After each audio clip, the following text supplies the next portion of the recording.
Muito bem, voltados à Roca Lisboa Gallery para mais uma conversa sobre cadeiras e sobre o sentar em Portugal.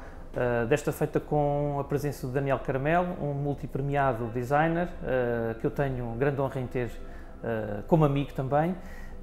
E nessa medida, mais uma vez obrigado, Daniel, por estares aqui connosco. E há aqui uma particularidade quando olhamos para o teu portfólio, que é todo o mobiliário que foi desenhado pelo teu escritório é mobiliário de exterior, ou estou enganado? Sim, na verdade, como é que é dizer? É uma coincidência apenas. Não, porque talvez nunca tenha procurado também fazer outro tipo de mobiliário, na verdade. Eu comecei, aliás, o mobiliário urbano foi das primeiras peças que eu consegui editar e produzir com o fabricante. Isto porque, quando saí da faculdade, fruto também de alguns projetos que foram desenvolvidos na faculdade, de espaço público, nomeadamente com um dos professores, que era o Cristóvão Pereira. Ele trazia muito essa bagagem do espaço público e da importância do espaço público. E foram sempre projetos que eu gostei muito na faculdade. E na altura, quando saí, tive a oportunidade de fazer a Bolsa Leonardo da Vinci lá fora. E então o meu interesse virou-se imediatamente para Barcelona, como um exemplo onde o mobiliário urbano teve essa importância e o espaço público teve essa importância após os Jogos Olímpicos, ou durante os Jogos Olímpicos, por pensar o espaço público. E há uma empresa muito conceituada em Barcelona, que é a Escofet. E a Escofet foi responsável por grande parte da edição desses projetos, desse mobiliário em Barcelona. E a Escofet é uma empresa, sobretudo, dedicada também ao betão pré-moldado. Já fazia as coisas do Gaudi, os pavimentos. Eles começaram com os pavimentos e depois migraram para o mobiliário urbano. E eu tive a oportunidade de ir para Barcelona nessa altura, estive lá uma temporada e estive dentro da Escofet a trabalhar e a aprender, não é? Também um pouco mais sobre aquilo que era realmente o que é esta coisa de projetar e de editar e fabricar, não é? Toda a problemática que é exigida à concepção de mobiliário urbano. E acho que foi uma experiência muito interessante nessa altura. Depois, claro, migrei para outros ateliês em Barcelona, porque também a Bolsa tem uma duração de X tempo, né? De 6 meses. Depois acabei por ficar um pouco mais. Mas depois tive muita experiência de fábrica, muita experiência também dos comerciais, aquilo que eu havia, não havia. Acabei por não fazer nenhuma edição na Escofet propriamente dito, porque era o jovem estagiário, né? O Ingram. Até porque a Escofet é uma marca com um portfólio brutal, não é? Eu diria assim, e com uma panóplia enorme de soluções, soluções e de criadores, não é? Sim, porque, ou seja, eles beberam muito dessas edições feitas por como há muitos arquitetos, havia muitos projetos na altura em Barcelona, não é? Em diferentes praças, espaços públicos em geral, novas construções, em que foi exigido e foi possibilitada cada ateliê desenhar os próprios equipamentos urbanos. E como a Escofet foi editora desse mobiliário, acabou por ficar com o portfólio desse património de edição. E no fundo, sim, mesmo nessa altura já não se estavam a aceitar propriamente mais novos projetos, porque não faziam muito sentido. Agora vão lançando muito gradualmente, mas o grande boom foi nessa altura. Eu acabei por estar lá, mas ficou-me sempre esse bichinho de produzir. E entretanto, numa altura em que vim cá, eu tive contacto com o Miguel Dias, na altura da Elementos Urbanos, também era uma jovem editora de mobiliário urbano, que fez a ponte com a AMOP na altura. Eu disse o que é que estava a fazer, o que não estava a fazer, e então acabámos por conhecer o Fernando da AMOP, que é o dono, e na altura estabeleceu-se logo ali uma boa relação com eles e tudo mais, e eu fiquei a pensar na AMOP e na possibilidade de realmente fazer as primeiras edições na AMOP. E ainda estava em Barcelona quando fiz este projeto da Arpuro em concreto, que já tínhamos falado anteriormente, que deriva sobretudo dessa minha visão e dessa minha, falar pouca experiência ainda, até, do mobiliário urbano e de pré-fabricado em betão. E pronto, eu voltei para Barcelona já com essa ideia e aquilo que eu senti nessa altura. Eu já estou a adiantar a história toda, não sei se queres fazer alguma pergunta, mas estou-te a contar a história toda. E então fiz uns primeiros desenhos com base, ou seja, fui eu que criei o próprio briefing dessa coleção, porque sentia que havia algum amadorismo até a nível nacional, ou seja, aquilo que se era feito cá era completamente diferente daquilo Mas que era uma já... lógica mais de copiar Infelizmente, desenho sim, internacional? A MOP, na altura em que eu conheci, até tinha um processo em cima da Escofete, precisamente por reproduzirem um dos bancos, mas foi por ingenuidade, não foi por maldade, porque aquele supostamente era um banco que já estava no estado da arte, ou seja, e não se aperceberam que aquilo realmente estava com direitos de autor. Mas foi importante para eles realmente também darem valor ao projeto próprio, ou seja, e nessa altura... Mas, Daniel, deixa-me só perceber, essa relação quando se inicia com a MOP, já percebi que houve uma intermediação para tu chegares à MOP e ao conhecimento do industrial. Pelo que eu percebo, há uma proposta tua sem não havia brief, não houve sequer... Tu é que avançaste no processo? Sim. Percebeste que havia ali deficiências na produção, no modo como sim, no próprio portfólio da AMOP, não é? Também era uma empresa que também vinha dos pavimentos e estava a construir o primeiro portfólio de produtos próprios, mobiliário. E começava-se muito a falar da necessidade do mobiliário urbano. O Miguel que me apresentou já era uma pessoa que vinha da Altamira, que também já tinha alguma experiência comercial, sobretudo nessa área, e percebeu que eu tinha estado na Escofete, ou seja, que havia ali um entendimento também do que era o mobiliário urbano. E também a dinâmica internacional. Sim. Também em casa, a minha irmã, como é arquiteta paisagista, também sempre foi um tema que tive mais ou menos uma proximidade.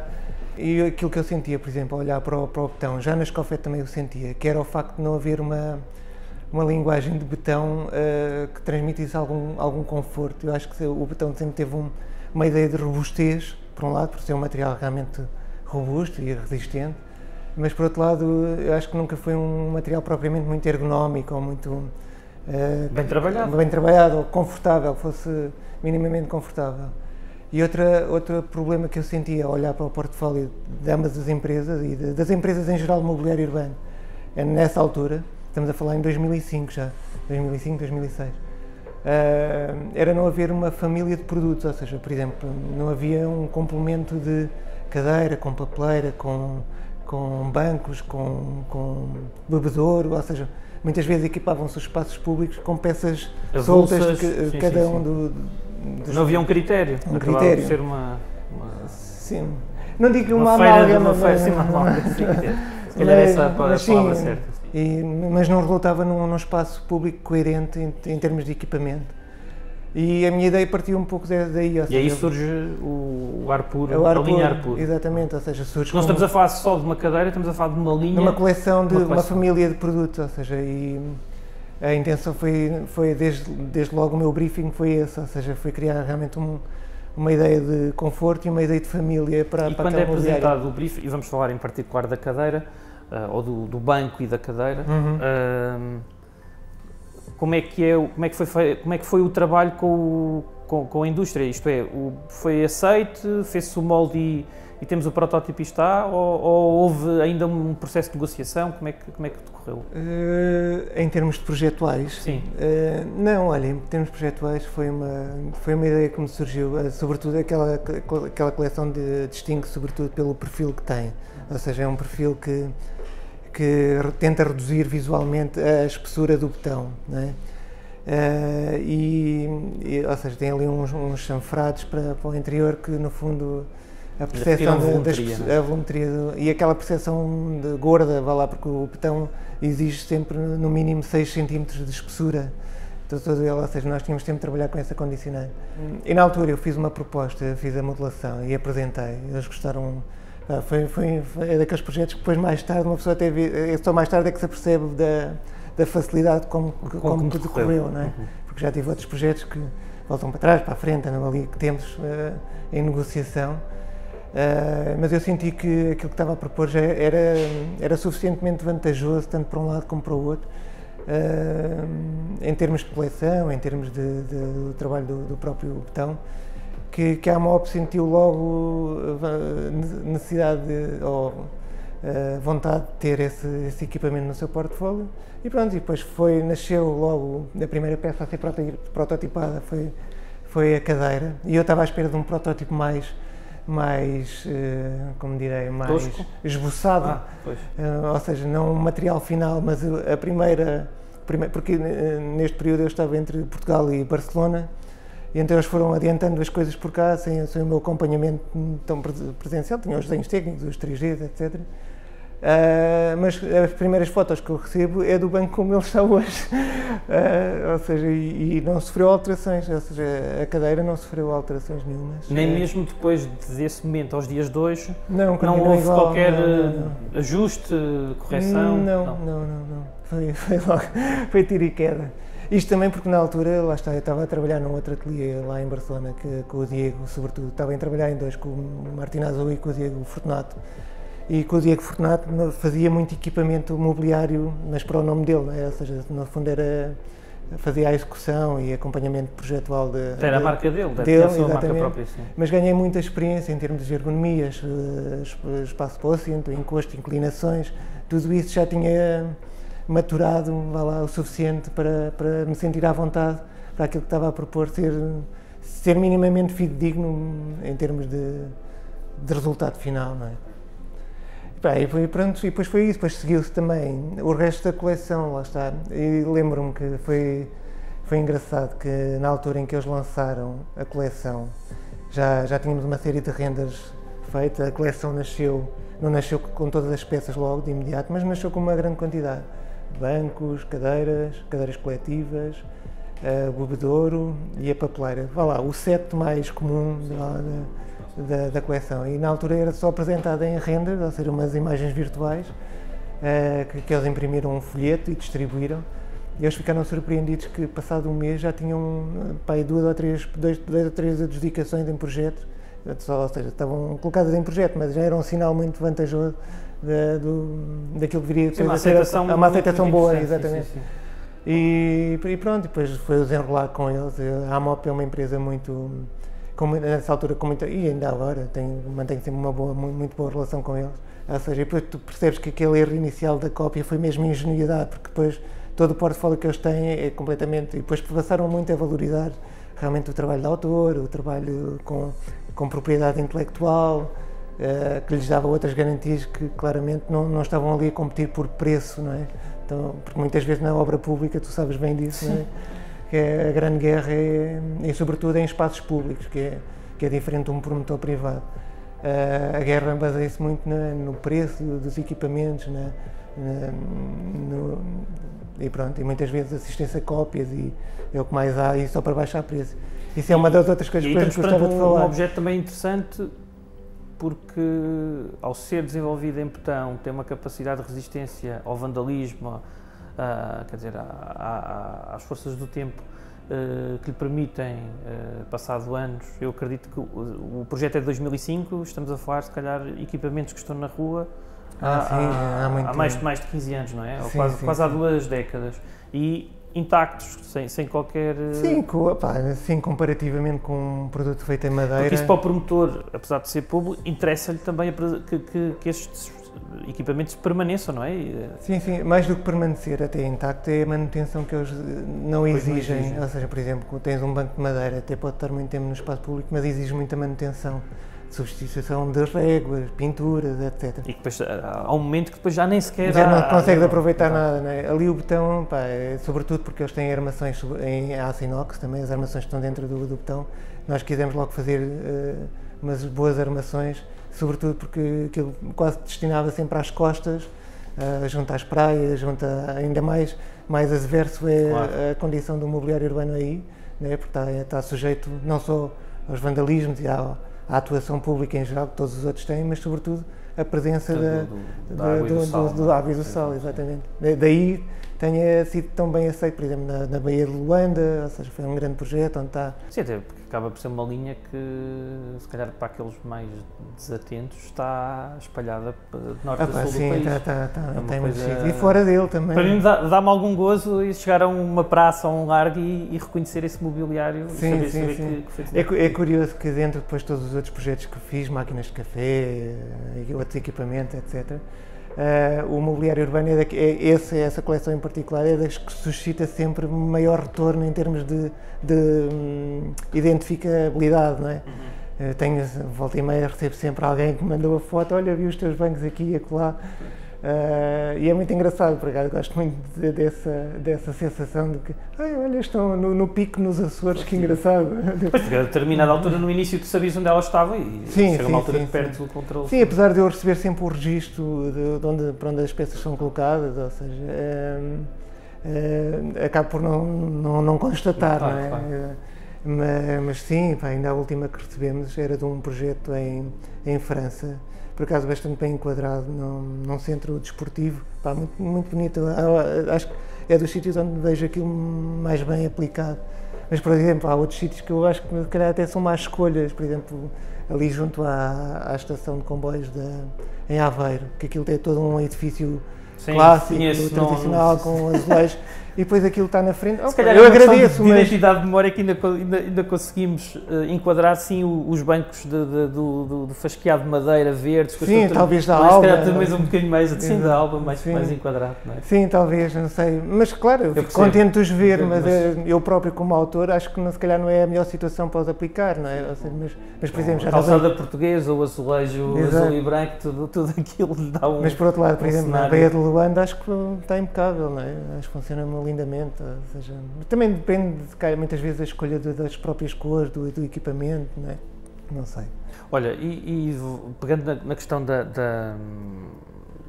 questão ergonómica desse cuidado que houve a nível de projeto, eu dava aqui um pulo de 2005 para, não quero mentir, 2011, e falando do banco, o Malhete, 2011. Sim, acho que foi mais tarde, não sei.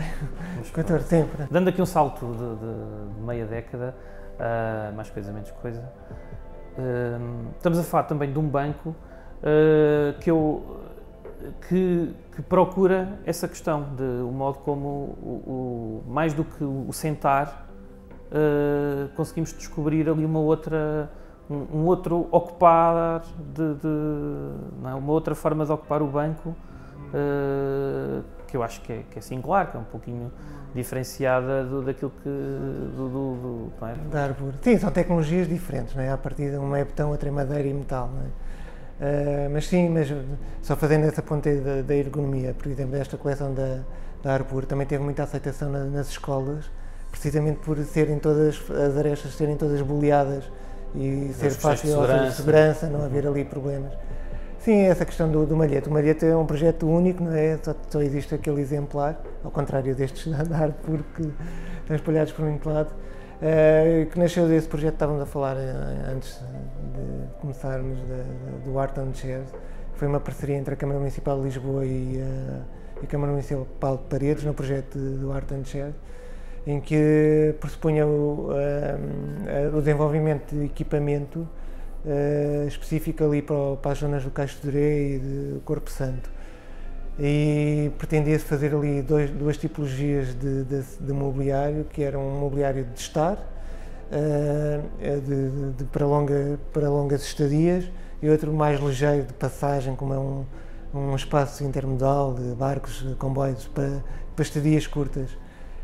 Mas que fizesse uso da tecnologia ou do saber das pessoas de Paredes e do facto de trabalhar a madeira em daí o nome, o Malhete, exatamente. Ou seja, e nós que então desenvolvemos uma solução que realmente fazia uso desse encaixe da madeira para fazer uma disposição de um banco que possibilitava outro tipo de utilizações de tipo chaise longue, de refeição, ou seja, pretendia-se que estivessem realmente as pessoas muito tempo, em diferentes momentos, em diferentes funções, e utilizando realmente o saber das madeiras de Paredes. Eu sei que esse modelo aparece no contexto de um concurso, mas nunca houve da parte do vosso escritório em poder apresentá-lo a industriais para que tivesse... A ideia era ser o próprio industrial de Paredes a fazer essa edição, mas depois, como são empresas muito vocacionadas, se calhar, para o mobiliário doméstico, não é? Não tem a lógica dos equipamentos públicos e que requer uma lógica diferente em termos de construção, em termos de proteção das madeiras, em termos comerciais também, ou seja, e não, foi um projeto que ficou solteiro, não é? Mas pode ser que um dia ainda venha. Neste momento os direitos ainda são da Câmara de Adesão de Paredes, não é? Ou seja, pois nesse sentido então não sim, não, ou não seja, há aquilo foi feito, foi uma encomenda no fundo, é uma Pois. encomenda num concurso, mas que pressupunha que como foi premiado, ficou afeto à Câmara Municipal de Paredes, sim. E eu sei que depois vocês acabam por mais tarde, também em parceria com a AMOP, desenvolver um outro banco, vou-lhe chamar banco? É uma coleção também, ou seja, a lógica aí é diferente, era o lugar comum. O lugar comum era, olha, também é fruto dessa experiência já da Arpuro, porque a Arpuro muitas vezes, quando chega aos projetistas, os projetistas têm muito esta vontade de então mas não dava para pôr aqui um acabamento em metal, ou não dava para fazer aqui com madeira, um tampo de madeira, ou seja, eu estou sempre a receber sugestões ou propostas de outros materiais que não aqueles que estão oferecidos. E em alguns casos até poderia fazer sentido, noutros não fazia sentido algum. Então aquilo que pressupõe a ideia da coleção da Lugar Comum foi, como o nome indica, que fosse um equipamento que fosse no fundo o arquétipo do banco, o arquétipo da cadeira, ou seja, que não tivesse propriamente design em cima, não é? Ou seja, com formas demasiado vistosas, ou seja, até se pretendia que fosse um equipamento relativamente neutro para ocupar o espaço público, mas que tinha a particularidade de ser adaptado a diferentes materiais, ou seja, aquilo tinha, por exemplo, no caso dos bancos e das cadeiras, havia uma diferenciação entre o tampo e a base, ou seja, a parte superior do assento e o suporte, que o suporte poderia ser executado em betão ou em metal, e os acabamentos em cima podiam ser azulejo, podiam ser madeira, podiam ser metálicos, ou seja, precisamente para ir de encontro àquelas situações em que temos os centros históricos, por exemplo, em que podia ser, na altura usava-se muito aço cortante com madeira. Aquele território, não é? Exatamente. De algum modo de poder... Sim, a ideia dessa coleção foi exatamente ir de encontro a essa necessidade de que, entretanto, ia recebendo. O Lugar Comum aparece por convite da AMOP ou também é um exercício vosso de apresentar acho que ali essa vossa preocupação? Era um pouco derivado dessa solicitação que eu recebia da parte deles de diferentes materiais para aplicar na coleção anterior, e eu pensei assim, mas porquê que a gente não há de fazer uma coleção que seja feita especificamente para essa necessidade?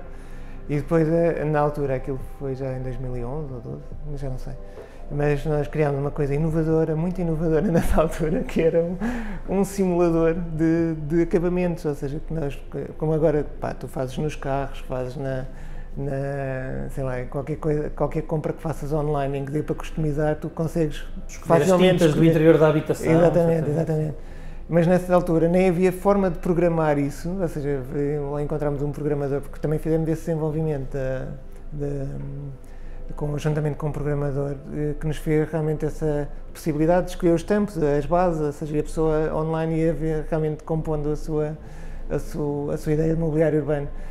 Mas, não teve assim tanta aceitação. É curioso que prometia ser um projeto bastante fácil de implementar, quer pela natureza neutra que tinha o próprio equipamento, quer pela facilidade que tinha em escolher os materiais, mas não foi assim um projeto que tenha tido muito feedback, ao contrário, por exemplo, da Arpuro, que continua ainda hoje a ser um ex-libris da própria empresa, ou seja, nós não temos a varinha mágica do projeto, não é? Há algumas que resultam, outras que nem tanto, mas ambas as coleções continuam a ser disponibilizadas ainda. E nós conseguimos, ou consegues-me perspectivar, se possível, algum novo equipamento que vocês possam estar a desenvolver? Sim, há sempre um acompanhamento. Não querendo roubar segredos, nem revelá-los. Não, há sempre um acompanhamento. A AMOP recentemente adquiriu uma empresa também da metalomecânica e neste momento estão a promover esse tipo de equipamentos. Ou seja, sim, já houve uma tentativa, ainda não saiu nada em concreto, não se sabe, em breve. Ok. Eu agora gostava e pegando nesse teu portfólio de mobiliário urbano, de algum modo, eu acho que já não faz sentido as questões no contexto da pandemia, mas olhando para o contexto nacional e o modo como temos visto o seu desenvolvimento, e se calhar em particular naquilo que nós falamos do desenho de mobiliário urbano, porque tendo tu desenhado uma série de peças, acabas por também estar um pouco mais atento a outros criativos que desenvolvem equipamento nesta área. Como é que olhas para o mercado nacional, eventualmente se calhar não para o mercado enquanto os criativos, mas enquanto a indústria, se ainda há espaço para a produção e desenvolvimento deste tipo de equipamento, ou se realmente a internacionalização é a saída para quem queira, ou para os novos criadores que olham para este tipo de equipamento, queiram enverdar nesta área? Eu acho que há sempre espaço, não é? Acho que há sempre espaço para surgirem novas empresas, até novos equipamentos. Acho que o mercado está sempre a evoluir. Acho que já esteve mais forte, ou seja, os espaços públicos sofreram um grande melhoramento, não é? Então, de há 10 anos para cá. Pois, nas minhas entrelinhas da minha pergunta era um pouco isso, isto é, o nosso espaço público nas últimas 2 décadas, não só face aos fundos europeus, quer dizer, e também um novo olhar crítico por parte dos municípios a reconhecerem que o espaço público tem uma importância também no desenvolvimento das cidades e na qualidade de vida das pessoas, no centro, e em particular no centro das cidades. Muitos deles já foram ou refuncionalizados, ou reestruturados, ou mesmo criados. Sim. Eu acho que há espaço, por exemplo, sobretudo, se calhar não necessariamente junto de uma indústria que faz, no fundo, são peças pré-fabricadas, não é? Que obrigam a molde e obrigam a uma série de investimento significativo numa fase inicial, não é? Sim, sim. Ou seja, mas há espaço e que faz realmente produtos em série, não é? Também é uma área onde eu me revejo muito, mas eu acho que há muito espaço para pensar o espaço público, espaço a espaço, ou seja, por exemplo, se calhar não faz, aquilo que estávamos a dizer de Aveiro, se calhar ali faria mais sentido olhar para aquele espaço que é a estação de comboios de Aveiro e se calhar pensar num equipamento específico para aquele local, não é? Ou seja, não recorrer se calhar a uma solução standard de catálogo e equipar o espaço com uma solução que encontras ali, encontras noutro sítio qualquer. E se calhar nesse domínio acho que há muito espaço para projetos. E já se começa a ver em algumas câmaras também, que têm para os seus próprios designers de equipamento, que fazem no fundo projetos próprios para o seu município, para o seu espaço, ou seja, que diz respeito culturalmente, está mais próximo realmente dessa ideia de habitar um espaço público localmente e feito por pessoas locais também. Vejo se calhar muita progressão a esse nível. Agora, claro, estes são equipamentos que, pela sua gênese, são equipamentos mais intemporais, ou seja, se calhar não estão tão, não sofrem tanta adversidade em termos do que é a indústria do equipamento doméstico, que é muito mutável, fruto das modas, fruto das coleções, ou seja, das tendências, não é? E das tendências, caso, exato. Sim, como são equipamentos que vão estar muito tempo na rua, acabam por perdurar muitos anos, não é?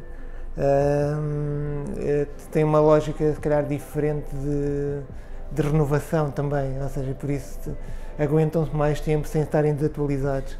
Sim, sem dúvida, porque eu olho há, se calhar, 20 e poucos anos atrás, e lembro-me de ter desenvolvido alguns projetos de espaço público, e realmente a Escofete era a marca que tinha aquilo que eu, enquanto arquiteto, reconhecia qualidade a nível Sim. de equipamento. Escofete, Antecol, aquelas Mas marcas. recordo-me na altura que a Escofeta tinha um portfólio incrível que quase que não dava vontade de procurar outros, não é? Exato. Estava ali... Sim, sim, eles usaram muito essa... E quando nós tentávamos procurar o mercado nacional, Pois pouco ou havia. nada havia, e eu percebo a questão do ar puro, porque acaba por ser um balão enorme Ar que puro, vem ocupar um espaço muito interessante no mercado nacional, não é? Do Uhum. mobiliário e do design de equipamentos de exterior. E eu percebo que depois também seja fácil chegar à MOP e adquirir o pacote para determinados espaços. Sim, E por pois isso é também- que era essa a minha questão de se não haverá outras marcas, ou eu vou-lhe chamar marcas, não é? Outros industriais que percebam que é um caminho... Sim, eu acho que nós, não só no equipamento urbano, mas também noutras áreas da indústria, como tu sabes, eu faço muito equipamento para casa também, mas não a nível de eletrodomésticos e máquinas de café, sobretudo. E eletrónica, muita eletrónica em aparelhos. E Que também é um mercado em que as tendências são Exatamente, são não, muito e rotativas, que antigamente tu só conseguias fazer este tipo de coisas na China, ou lá fora, ou produzir plásticos lá fora. E quando tu tens aqui a indústria toda à mão, tens o saber todo, Ele está cá, não é? está cá todo, quem diz nos plásticos diz também nestas áreas, portanto, mal ou bem também não são assim umas áreas de alta tecnologia, não é? É uma tecnologia relativamente acessível, com bons executantes em termos, por exemplo, os moldes para botão são moldes metálicos, não é? E, na grande maioria, também há moldes de fibra, mas são moldes que são execuíveis nacionalmente, ou seja, e com bastante conhecimento de serem feitos. E sim, eu acho que há espaço, mas por exemplo, eu assisto a uma coisa que era aquilo que eu gostava de dizer, no espaço público, devido aos contratos públicos de equipamento, por exemplo, abre-se um concurso público para a execução de um determinado espaço, um jardim, e tu não podes colocar no caderno de encargos, como concurso público, tens de colocar o elemento genérico. E o que é que acontece? Pode dar ali alguns atributos sobre o equipamento, mas se o construtor, na altura, corresponder àquela descrição, aquele equipamento que supostamente estaria designado é facilmente alterado por um outro. E pode ser um outro qualquer, ou seja, neste momento, no equipamento urbano, não há nenhuma legislação que obrigue a determinadas características do espaço. Eu, por exemplo, vejo, no caso da Ar Puro, houve muitas cópias também depois ou seja, a MOP passou a ser copiado. Assisto a muitas cópias de pedra, outras coisas mais inspiradas, mas tudo bem. Mas o que eu quero chegar é, por exemplo, a situações como na Larus, que eles têm um banco também bastante comercial, que é um banco de madeira, que eu reconheço as cópias à légua, e sei exatamente qual foi o motivo daquela cópia, porque em caderno de encargos estava uma descrição genérica e foi um senhor muito jeitoso, arranjou umas madeiras e uns suportes, que fez aquele banco que por um lado não pode copiar, mas por outro lado não corresponde a uma estética, a uma funcionalidade do equipamento que supostamente deveria cumprir. E eu acho que isso é uma falha, por exemplo, no equipamento público, e devia ser exigido até por lei que ele correspondesse realmente a uma certificação, por exemplo, nos parques infantis. Eles são obrigados a 1001 certificações, claro, para se instalarem em determinado. Antigamente também era o serralheiro que fazia, não é? Os colegas, os cavalinhos, etc. E isso sofreu uma alteração porque realmente tinha de cumprir determinadas normas de segurança, de produção, legislação, exatamente. E no equipamento urbano eu sinto falha e sinto pena até, porque isso empobrece o espaço público quando assisto a este tipo de alterações, e depois isto promove uma guerra em termos de empreitadas e de tentar baixar preços a todo custo, à custa, se calhar, deste tipo de equipamentos. É lamentável. Por aqui ficamos, com uma agradável conversa com o Daniel Caramelo.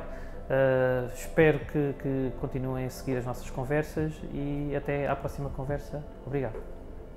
Mas é engraçado essa tua perspectiva que acabaste por dar aqui, ficar gravada, porque muitas vezes o discurso fica...